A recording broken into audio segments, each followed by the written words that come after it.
ଆମ YouTube channel common ଷ୍ଟଡିକୁ ସମସ୍ତଙ୍କୁ ସ୍ୱାଗତ। ପିଲାମାନେ, ଆମେ ତୃତୀୟ ଶ୍ରେଣୀ ଆମ ଭାଷା ଆମ ସାହିତ୍ୟ ବହିର ଆଜି ଗୋଟିଏ ବିଷୟ ପଢ଼ିବା। ବିଷୟଟିର ନାଁ ହେଲା ଅନେକ ଫୁଲର ମାଳଟିଏ।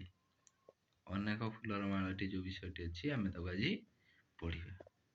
ଏବେ ଚାଲ ଏଇ ଭିଡ଼ିଓରେ ଆମେ ଆରମ୍ଭ କରିବା ଭିଡ଼ିଓଟିକୁ।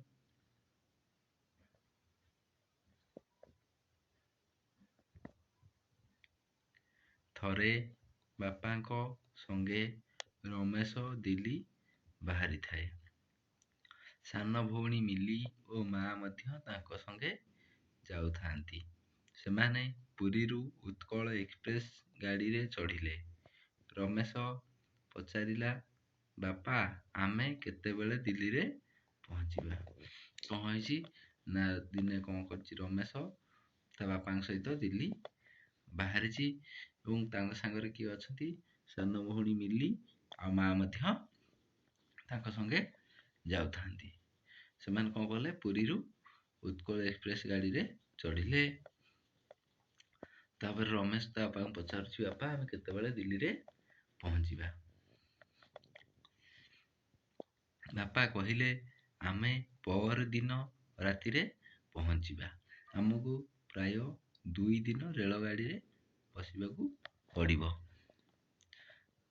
ତାପରେ ବାପା କହୁଛନ୍ତି, ଆମେ ପରଦିନ ରାତିରେ ପହଞ୍ଚିବା, ଆମକୁ 2 ଦିନ ଏବେ ରେଳଗାଡ଼ିରେ ବସିବାକୁ ପଡ଼ିବ। ରମେଶ ରେଳଗାଡ଼ିର ଯେଉଁ ଡବାରେ ବସିଥାଏ, ସେଠାରେ କେତେ ଆଡ଼ର ଲୋକ ବସିଥାନ୍ତି। ପାଖରେ ବସିଥାନ୍ତି ଧୋତି ପଞ୍ଜାବୀ ପିନ୍ଧା ଜଣେ ଭଦ୍ରଲୋକ ଓ ତାଙ୍କ ପରିବାର।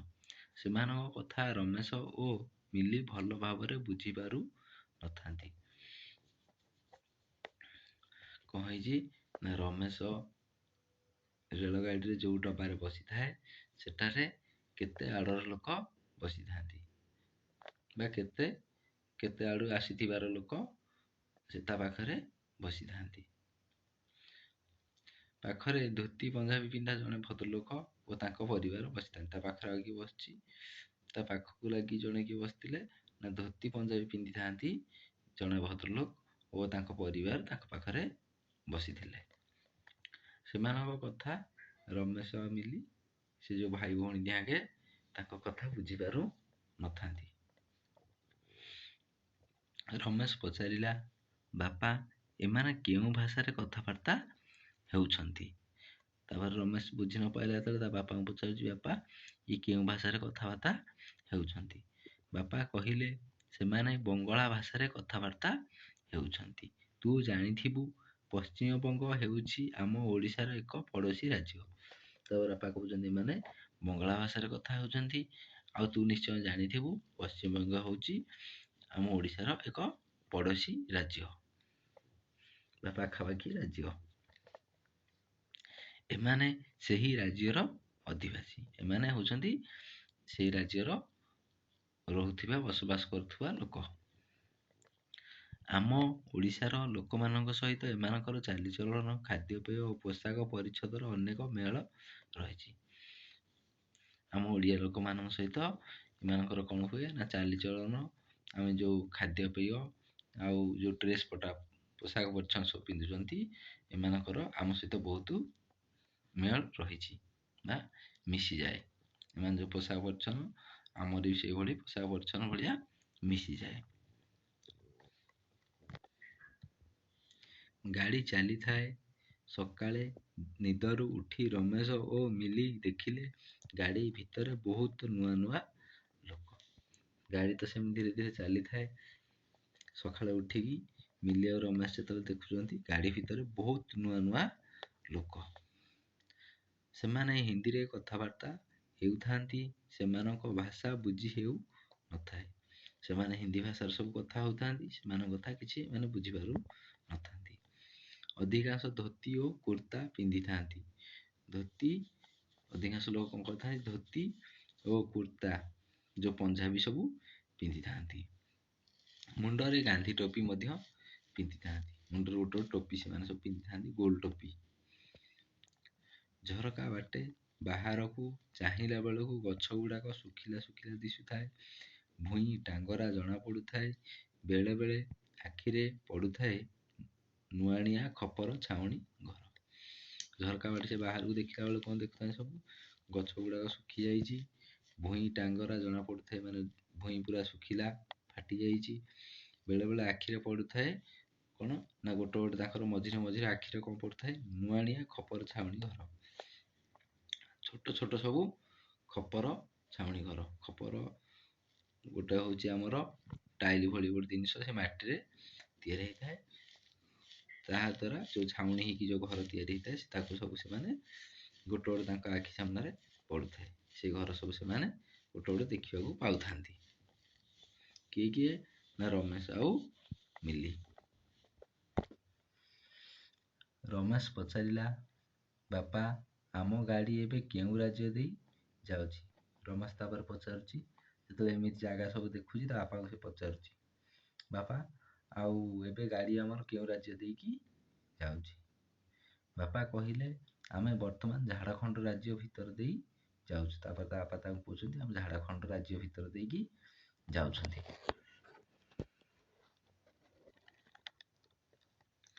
ଉପରବେଳା ଗାଡ଼ି ଯାଇ ବିଳାସପୁର ଷ୍ଟେସନରେ ଅଟକିଲା। ସେଠାରେ କିଛି ନୂଆ ଲୋକ ଗାଡ଼ିରେ ଚଢ଼ିଲେ। ବାପା କହିଲେ, ଜାଣିଲୁ ରମୁ, ଆମେ ବର୍ତ୍ତମାନ ଛତିଶଗଡ଼ ରାଜ୍ୟ ଭିତର ଦେଇ ଯାଉଛୁ। ଉପରବେଳା ଯେତେବେଳେ ଷ୍ଟେସନରେ ଅଟକିଲା, ବିଳାସପୁର ଷ୍ଟେସନରେ, ସେଠାରେ ଆଉ କିଛି ନୂଆ ନୂଆ ଲୋକ ଗାଡ଼ି ଭିତରେ ଚଢ଼ିଲେ। ତାପରେ ବାପା ତା କହୁଛନ୍ତି, ଜାଣିଲୁ ରମୁ, ଆମେ ବର୍ତ୍ତମାନ ଛତିଶଗଡ଼ ରାଜ୍ୟ ଭିତର ଦେଇ ଯାଉଛୁ। ଏହି ଅଞ୍ଚଳର ଲୋକମାନଙ୍କର ଭାଷା ମଧ୍ୟ ହିନ୍ଦୀ। ଏ ଯେଉଁ ଛତିଶଗଡ଼ର ଯେଉଁ ଲୋକମାନେ ବସବାସ କରନ୍ତି, ଏମାନଙ୍କର ଭାଷା ହେଉଛି ହିନ୍ଦୀ। ଭାତ ସହିତ ରୁଟି ଖାଇବା ଏମାନଙ୍କର ଅଭ୍ୟାସ। ଏମାନେ ଭାତ ସହିତ ରୁଟି ଖାଆନ୍ତି। ଏମାନଙ୍କର ଭାତ ସହିତ ରୁଟି ଖାଇବା ଗୋଟେ ଅଭ୍ୟାସ। ତହିଁ ଆର ଦିନ ପାହାଡ଼ିଆ ଅଞ୍ଚଳ ଦେଇ ଗାଡ଼ି ଚାଲିଥାଏ। ତାପର ଦିନ କ'ଣ ହେଇଛି? ଗାଡ଼ି ପାହାଡ଼ିଆ ଅଞ୍ଚଳ ଦେଇକି ସବୁ ଯାଉଛି। ଯେଉଁ ପାହାଡ଼ ଅଞ୍ଚଳ ଅଛି, ସେ ପାହାଡ଼ ଅଞ୍ଚଳ ଦେଇକି ଯାଉଛି। ଏତିକି ବେଳେ ମିଲି ପଚାରିଲା, ବାପା, ବର୍ତ୍ତମାନ ଆମେ କେଉଁଠି? ସେଇ ସବୁ ପାହାଡ଼ ଜାଗାକୁ ଦେଖିକି ତାପରେ ମିଲି ପଚାରୁଛି, ବାପା, ବର୍ତ୍ତମାନ ଆମେ କେଉଁଠି? ବାପା କହିଲେ, ଏଇ ତ ଆଗକୁ ଦୌଲତପୁର ଷ୍ଟେସନ ଆସୁଛି। ଆମେ ବର୍ତ୍ତମାନ ରାଜସ୍ଥାନ ରାଜ୍ୟର ସୀମା ଭିତରେ। ଏହା ପୂର୍ବରୁ ଆମେ ମଧ୍ୟପ୍ରଦେଶ ଭିତର ଦେଇ ଆସିଲେ ତୁମେମାନେ ଶୋଇ ପଡ଼ିଥିଲ। ତାପରେ ବାପା କହୁଛନ୍ତି, ଆଗକୁ ଦୌଲତପୁର ଷ୍ଟେସନ ଆସୁଛି, ଆମେ ବର୍ତ୍ତମାନ ରାଜସ୍ଥାନ ରାଜ୍ୟର ସୀମା ଭିତରେ ଅଛନ୍ତି। ଏହା ପୂର୍ବରୁ ଆମେ ମଧ୍ୟପ୍ରଦେଶ ଭିତର ଦେଇ ଆସିଲେ ତୁମେମାନେ ଶୋଇପଡ଼ିଥିଲ। ତା ପୂର୍ବରୁ ମଧ୍ୟପ୍ରଦେଶ ଯେଉଁ ରାଜ୍ୟ ଥିଲା ତା ଭିତର ଦେଇକି ଆମେ ଆସିଲେ, କିନ୍ତୁ ତମେ ସେତେବେଳେ ଶୋଇଯାଇଥିଲ। ଏବେ ଆମେ ଆସିକି ରାଜସ୍ଥାନ ରାଜ୍ୟର ସୀମା ଭିତରେ ପହଞ୍ଚି ସାରିଲେଣି, ଭିତରେ ଏବେ ଅଛନ୍ତି। ରମେଶ କହିଲା, ହଁ ବାପା, ରାଜସ୍ଥାନ କଥା ତ ଆମ ପଢ଼ା ବହିରେ ଅଛି। ରମେଶ କହୁଛି, ରାଜସ୍ଥାନ କଥା ବାପା ଆମ ପଢ଼ା ବହିରେ, ଆମେ ଯେଉଁ ବହି ପଢ଼ୁଛୁ ସେ ବହିରେ ଅଛି। ବାପା କହିଲେ, ରାଜସ୍ଥାନ ଆମ ଭାରତର ଏକ ବୀରଭୂମି। ତାପରେ ବାପା ତାକୁ କହୁଛନ୍ତି, ହଁ, ରାଜସ୍ଥାନ ଆମ ଭାରତର ଗୋଟେ ବୀରଭୂମି। ଏଠିକାର ରାଜପୁତମାନଙ୍କ ବୀରତ୍ୱ ହେଉଛି ଆମ ଭାରତର ଗୌରବ। ଏଠାରେ ତ ବହୁତ କମ୍ ବର୍ଷା ହୁଏ, ତଥାପି ଏମାନେ ପରିଶ୍ରମ କରି ଗହମ, ବାଜରା ଆଦି ଶସ୍ୟ ଫଳାନ୍ତି। କ'ଣ କ'ଣ ସେମାନେ ଶସ୍ୟ ଫଳାନ୍ତି? ଗହମ, ବାଜରା ଆଦି ଶସ୍ୟ ଫଳାନ୍ତି। ପୁରୁଷମାନଙ୍କ ମୁଣ୍ଡରେ ପଗଡ଼ି ସୁନ୍ଦର ମାନିଥାଏ। ଏମାନଙ୍କର ଏଠି ଯେଉଁ ରାଜସ୍ଥାନ ଯେଉଁ ଲୋକମାନେ ଅଛନ୍ତି, ସେମାନଙ୍କର ପୁରୁଷମାନେ କ'ଣ କରନ୍ତି? ତା ମୁଣ୍ଡରେ ପଗଡ଼ି ବାନ୍ଧନ୍ତି। ସେ ଯେଉଁ ପଗଡ଼ି ବାନ୍ଧିଥାନ୍ତି ତାଙ୍କୁ ବହୁତ ସୁନ୍ଦର ମାନିଥାଏ।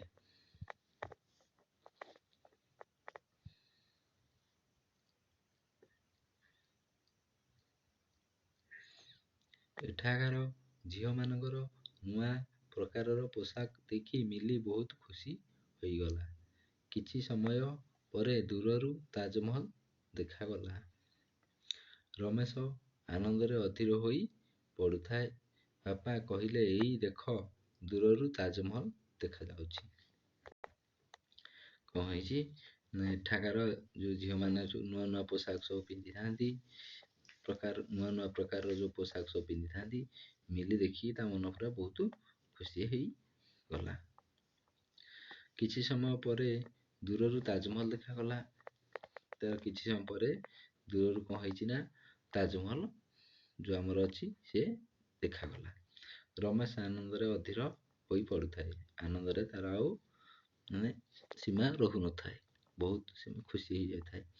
ବାପା କହିଲେ, ଏଇ ଦେଖ, ଦୂରରୁ ତାଜମହଲ ଦେଖାଯାଉଛି। ତାପରେ ବାପା ତାକୁ କହୁଛନ୍ତି, ଏଇ ଦେଖ, ଦୂରରୁ ତାଜମହଲ ତ ଦେଖାଯାଉଛି। ତାଜମହଲ ଆଗ୍ରା ସହରରେ ଅବସ୍ଥିତ। ଆମେ ବର୍ତ୍ତମାନ ଉତ୍ତରପ୍ରଦେଶ ଦେଇ ଯାଉଛୁ।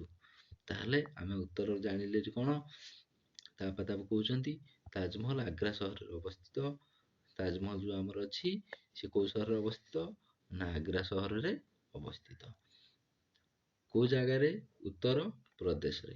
ଉତ୍ତରପ୍ରଦେଶର ଆଗ୍ରା ସହରରେ ତାଜମହଲ ଅବସ୍ଥିତ।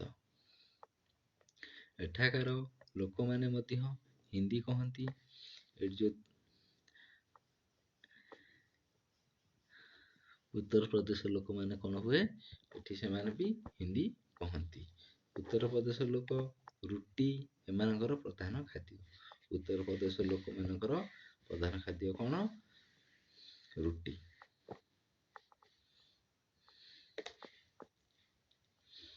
ମିଲି କହିଲା, ବାପା, ଅନେକ ରାଜ୍ୟର ଲୋକେ ତ ହିନ୍ଦୀ କହୁଛନ୍ତି। ମିଲି କହୁଛି ସେ ଯେଉଁ ରାଜ୍ୟ ସବୁ ପାର ହେଇଗଲେ ସେ ବହୁତ ରାଜ୍ୟ ଦେଖିଲେ ଯେ ହିନ୍ଦୀ ଭାଷାଭାଷୀର ଲୋକ ହିନ୍ଦୀ କଥା ବି କହୁଛନ୍ତି ବହୁତ ଲୋକ। ସେଥିପାଇଁ ମିଲି ପଚାରୁଛି, ବାପା, ଆଉ ବହୁତ ଲୋକ ତ ହିନ୍ଦୀ କହୁଛନ୍ତି, ବହୁତ ରାଜ୍ୟର ଲୋକ ତ ହିନ୍ଦୀ କହୁଛନ୍ତି। ବାପା କହିଲେ, ହଁ, ଆମ ଭାରତର ସବୁଠାରୁ ବେଶୀ ଲୋକ ହିନ୍ଦୀ ଭାଷାରେ କଥାବାର୍ତ୍ତା କରନ୍ତି। ସେଥିପାଇଁ ପରା ହିନ୍ଦୀ ଆମର ରାଷ୍ଟ୍ରଭାଷା। ତାପରେ ବାପା କହୁଛନ୍ତି, ହଁ, ଆମ ଭାରତରେ ତ ସବୁଠାରୁ ବେଶୀ ଲୋକ ହିନ୍ଦୀ ଭାଷାରେ କଥାବାର୍ତ୍ତା କରନ୍ତି। ସେଇଥିପାଇଁ ହିନ୍ଦୀ ଆମର ରାଷ୍ଟ୍ରଭାଷା। ମା କହିଲେ, ବୁଝିଲ ପିଲାଏ, ତୁମେ ତ ଏ ପର୍ଯ୍ୟନ୍ତ ଓଡ଼ିଶାକୁ ମିଶାଇ 7ଟି ରାଜ୍ୟ ଦେଇ ଆସିଲ। ତାପରେ ମା କହୁଛନ୍ତି, ତମ ଓଡ଼ିଶାକୁ ମିଶେଇକି ଟୋଟାଲ 7ଟା ରାଜ୍ୟ ପାର ହେଇକି ଆସିଲ। କେତେ ନୂଆ ଜାଗା, ନୂଆ ଲୋକ ଦେଖିଲ ଏବଂ ନୂଆ ଭାଷା ମଧ୍ୟ ଶୁଣିଲ। କେବଳ ଏତିକି ଭାଷା ନୁହେଁ, ଭାରତରେ ଆହୁରି ଅନେକ ଭାଷାଭାଷୀ ଲୋକ ଅଛନ୍ତି। ତାପରେ ମା କହୁଛନ୍ତି, ତମେ ତ ଏଇଟାକୁ ମିଶେଇକି ଓଡ଼ିଶାକୁ ମିଶେଇକି 7ଟା ରାଜ୍ୟ ପାର ହେଇକି ଆସିଛ। କେତେ ନୂଆ ନୂଆ ଲୋକ ଦେଖିଲ, ନୂଆ ନୂଆ ଜାଗା ଦେଖିଲ, ନୂଆ ନୂଆ ଭାଷା ମଧ୍ୟ ଶୁଣିଲ। କିନ୍ତୁ ତଥାପି ଭାରତରେ ଆହୁରି ଅନେକ ଭାଷାଭାଷୀର ଲୋକ ଅଛନ୍ତି। ରମେଶ କହିଲା, ଭାରତରେ ଆଉ କି କି ଭାଷା ଅଛି? ଆମେ ତ କେବଳ ବଙ୍ଗଳା ଓ ହିନ୍ଦୀ ଭାଷାର ଲୋକଙ୍କୁ ଭେଟିଲୁ। ରମେଶ କହୁଛି, ଆଉ କି କି ଭାଷା ଅଛି ଆମ ଭାରତର? ଆମେ ତ କେବଳ ବଙ୍ଗଳା ଆଉ ହିନ୍ଦୀ ଭାଷାର ଲୋକମାନଙ୍କୁ ଭେଟିଲୁ, ଆଉ ତ କାହିଁ କାହାକୁ ଭେଟିନୁ। ରମେଶ ମାଆକୁ କହୁଛନ୍ତି। ମା କହିଲେ, ଉତ୍ତର ଭାରତରେ ହିନ୍ଦୀ ଭାଷାରେ କଥା କହୁଥିବା ଲୋକଙ୍କ ସଂଖ୍ୟା ଅଧିକ। ତାପରେ ମା କହୁଛନ୍ତି, ଉତ୍ତର ଭାରତରେ ହିନ୍ଦୀ କହୁଥିବା ଲୋକଙ୍କ ସଂଖ୍ୟା ଅଧିକ। ପଞ୍ଜାବର ଲୋକେ ପଞ୍ଜାବୀ ଭାଷାରେ ଏବଂ ଆସାମର ଲୋକେ ଆସାମୀୟ ଭାଷାରେ କଥା କହନ୍ତି। ପଞ୍ଜାବର ଲୋକ ପଞ୍ଜାବୀ ଭାଷାରେ ଏବଂ ଆସାମର ଲୋକ ଅସମୀୟ ଭାଷାରେ କଥା କହନ୍ତି। ସେହିଭଳି ଦକ୍ଷିଣ ଭାରତରେ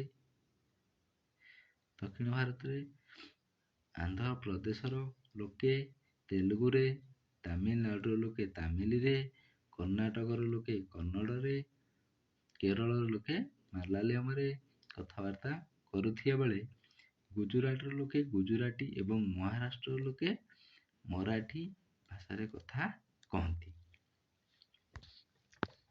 ତାପରେ ମା କ'ଣ କହୁଛନ୍ତି, ପଞ୍ଜାବ ଲୋକ ପଞ୍ଜାବୀ ଭାଷାରେ କଥା ହୁଅନ୍ତି, ଆସାମର ଲୋକ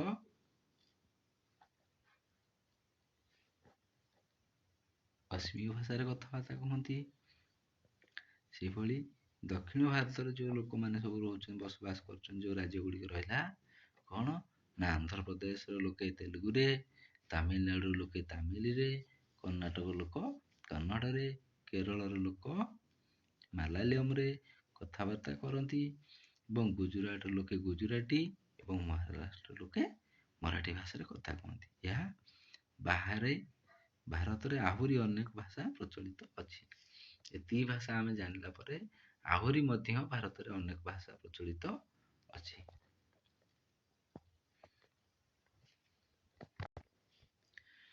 ରମେଶ ସବୁ ଶୁଣିସାରି କହିଲା, ବାଃ, ଆମ ଦେଶ ତ ଏକ ବିଚିତ୍ର ଦେଶ। ବିଭିନ୍ନ ରାଜ୍ୟରେ ବିଭିନ୍ନ ଭାଷା, ପୋଷାକ ପତ୍ର ମଧ୍ୟ ଭିନ୍ନ ଭିନ୍ନ। ତାପରେ ରମେଶ ଶୁଣିକି କହୁଛି, ଆମ ଦେଶ ତ ଏକ ବିଚିତ୍ର ଦେଶ, ବିଭିନ୍ନ ରାଜ୍ୟରେ ବିଭିନ୍ନ ପ୍ରକାର ଭାଷା, ଯୋଉ ରାଜ୍ୟକୁ ଯାଅ ସେଇ ରାଜ୍ୟରେ ଅଲଗା ଅଲଗା ଭାଷା, ଯୋଉ ପୋଷାକ ପରିଚ୍ଛନ୍ନ ଆମେ ପିନ୍ଧୁଛନ୍ତି ସେସବୁ ମଧ୍ୟ ଅଲଗା। କିଏ ଭାତ ଖାଉଛି ତ କିଏ ରୁଟି ଖାଉଛି, କିଏ ମୁଣ୍ଡରେ ଟୋପି ପିନ୍ଧୁଛି ତ କିଏ ପଗଡ଼ି ବାନ୍ଧୁଛି। ବାପା କହିଲେ, ଆମ ଭିତରେ ଭିନ୍ନତା ଅଛି ସତ, ମାତ୍ର ଆମ ସମସ୍ତଙ୍କ ମନ ଏକ, ଭାବନା ଏକ। ଆମେ ଗୋଟିଏ ମାଳରେ ଭିନ୍ନ ଭିନ୍ନ ପ୍ରକାରର ଅନେକ ଫୁଲ। ଆମେ ସମସ୍ତେ ଭାରତୀୟ, ଭାରତ ମାତାର ସନ୍ତାନ ଆମେ।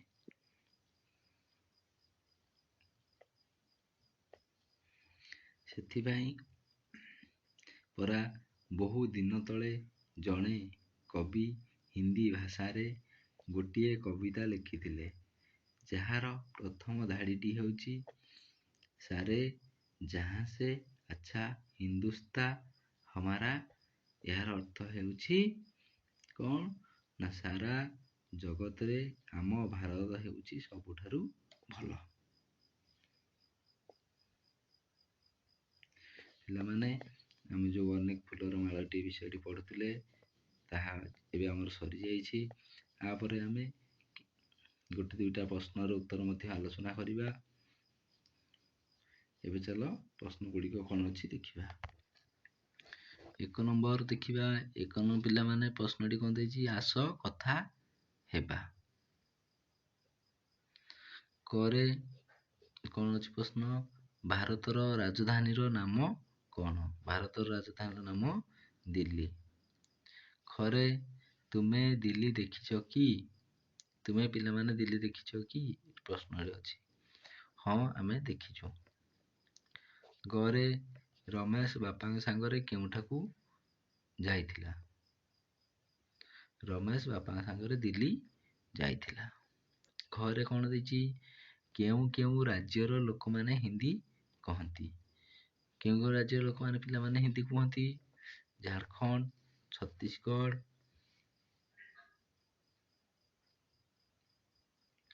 ରାଜସ୍ଥାନ, ମଧ୍ୟପ୍ରଦେଶ,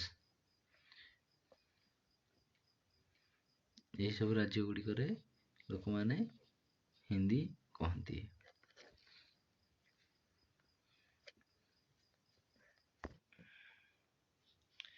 4 ନମ୍ବର ଗୋଟେ ପ୍ରଶ୍ନ ପିଲାମାନେ ଦେଖିବା। 4 ନମ୍ବର ଦେଇଛି ପ୍ରଶ୍ନଟି, ଯେପରି ଓଡ଼ିଶାର ଭାଷା ଓଡ଼ିଆ ସେହିପରି ତଳେ ଲେଖ। ଏଠି ଆମର ଯେମିତି ଲେଖା ହେଇଛି, ଓଡ଼ିଶାର ଭାଷା କ'ଣ ନା ଓଡ଼ିଶାର ଭାଷା ଓଡ଼ିଆ, ସେହିପରି ଅନ୍ୟ ରାଜ୍ୟ ଗୁଡ଼ିକର ଭାଷା ଆମେ ଏଠି ଲେଖିବା ସବୁ। ପଶ୍ଚିମବଙ୍ଗ ଭାଷା ବଙ୍ଗଳା, ଝାଡ଼ଖଣ୍ଡ ଭାଷା ହିନ୍ଦୀ, କେରଳ ଭାଷା କ'ଣ ମାଲାୟାଲମ, ଗୁଜୁରାଟ ଭାଷା ଗୁଜୁରାଟୀ, ଆନ୍ଧ୍ରପ୍ରଦେଶ ଭାଷା ତେଲୁଗୁ, ତାମିଲନାଡ଼ୁ ଭାଷା ତାମିଲ, ରାଜ୍ୟ ଆସାମ ଭାଷା ଅସମୀୟ, ରାଜ୍ୟ ମହାରାଷ୍ଟ୍ର ଭାଷା ମରାଠୀ। ଆମେ ପିଲାମାନେ ଯେଉଁ ବିଷୟଟି ପଢ଼ୁଥିଲେ ଅନେକ ଫୁଲର ମାଳଟିଏ, ତାହା ଆଜି ଆମର ସରିଯାଇଛି ଏବଂ ଏ ବିଷୟରେ ଦେଇଥିବା ଗୋଟେ ଦୁଇଟି ପ୍ରଶ୍ନର ଉତ୍ତର ମଧ୍ୟ ଆଲୋଚନା କଲେ। ମୁଁ ଆଶା କରୁଛି ଭିଡ଼ିଓଟି ସମସ୍ତଙ୍କୁ ଭଲ ଲାଗିଥିବ। ଯଦି ଭିଡ଼ିଓଟି ଭଲ ଲାଗୁଥିଲା ଲାଇକ୍ ସେୟାର ସବସ୍କ୍ରାଇବ୍ ନିହାତି କରନ୍ତୁ। ମୁଁ ଏମିତି ପାଠ ପଢ଼ା ନୂଆ ନୂଆ ଭିଡ଼ିଓ ଅପଲୋଡ଼ କଲେ ସର୍ବପ୍ରଥମେ ଆପଣଙ୍କ ପାଖରେ ପହଞ୍ଚିପାରିବ। ରହିଲି।